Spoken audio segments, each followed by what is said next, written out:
எவ்வளோ அன்பு அப்படின்னு கேட்கக்கூடிய அளவு தான் இருக்குது தாவேக்கா தொண்டருடைய நிலைமை. எனக்கு தெரிஞ்சு பார்த்திங்கன்னா ரொம்பவே விஜய் மேலே பாசம் வச்சுருக்காங்கன்னே சொல்லலாம். அந்த அளவுக்கு பல்வேறு விஷயங்களை பார்க்க முடியுது.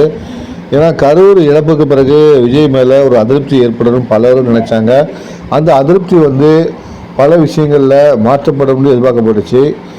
இந்த சூழ்நிலையில் பார்த்திங்கன்னா அது விஜய்க்கு ஆதரவாகவே இருக்குன்னு சொல்லலாம். ஏன்னா பாதிக்கப்பட்ட மக்கள் கூட தங்களுடைய இழப்புகளை மீறி, அதாவது இந்த குழந்தைகளையும் கணவர்களையும் இழந்த இழப்புகளை மீறி விஜய் மேலே இப்படி ஒரு பாசம் நேசம் வச்சிருக்கிறத பார்க்க முடிகிறது.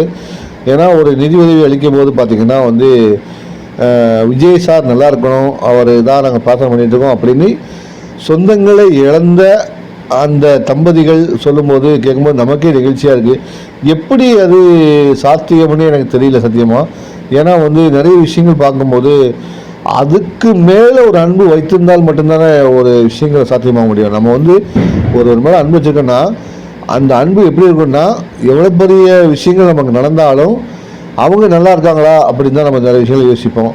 அந்த மாதிரி தான் விஜயை ஒவ்வொரு குடும்பத்தாரும் நினச்சிருக்காங்கங்கிறது தான் இந்த விஷயத்தில் பார்க்க முடியுது. இழப்புகளை தாண்டியும் தன் தலைவனை நேசிக்கிற மக்களை பார்க்கும்போது உண்மையே ஆச்சரியமாக இருக்குது.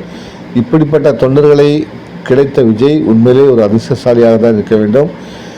நாம் சொல்ல விரும்புவது என்னென்னா, அப்படி உங்கள் மேலே கண்மூடித்தனமாக அன்பு வச்சிருக்கிற ரசிகர்களை தொண்டர்களை, அதாவது தன் சொந்தங்களை இழந்திருக்கிற அந்த தொண்டர்களை நீங்கள் கைவிட்டுறாதீங்க அப்படின்னு தான் நாங்கள் சொல்லுவோம். ஏன்னா உங்கள் மேலே மிகப்பெரிய அன்பு வச்சுருக்காங்க. உங்களை நேரில் பார்க்க முடியாமல் ஒரு தடவை திரையில் மட்டும் பார்த்துட்டு உங்கள் மேலே அவ்வளோ அன்பு வச்சுருக்கிற அந்த மக்களை நீங்கள் கண்டிப்பாக மிஸ் பண்ணிடாதீங்க. ஏன்னா இந்த மாதிரி ஒரு அன்பு தெய்வங்களை நீங்கள் லைஃப்பில் பார்க்கவே முடியாது.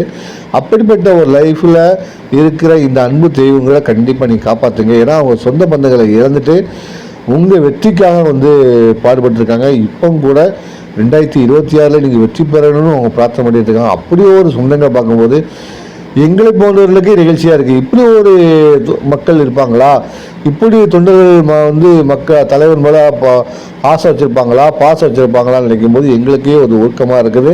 அந்த வகையில் பார்க்கும்போது நாங்கள் சொல்லும்போது இது ஒன்று தான், அந்த குடும்பத்தை விஜய் அவர்களே விட்டு விடாதீங்க. நீங்கள் பார்த்துக்கிடுங்க, உங்கள் குடும்பமாக பார்த்து அவங்க குடும்பங்களை வழிநடத்துங்க. தேர்தலை தாண்டி அவங்க லைஃபுகள் தொடர்வதற்கு நீங்கள் முயற்சி பண்ணுங்கன்னு தான் நான் கேட்டிருக்கோம். அந்த வகையில் நீங்கள் கொடுத்த நிதி உதவி அவங்க பொருளாதார ரீதியாக அவங்க உயர்வதற்கு வழிவகுக்கும். அதே நேரத்தில் சமுதாயத்தில் அவங்க மீண்டும் ஒரு வாழ்வியலை தொடங்குவதற்கு நீங்கள் ஒரு அத்தியாயத்தை தொடங்குங்கள், வெற்றி வாசலை தொடங்குங்கள் என்பதுதான் இதனுடைய எதிர்பார்ப்பாக இருக்கிறது. தொடர்ந்து அரசியல் பேசுவோம். நான் உங்கள் பேனாக்காரன்.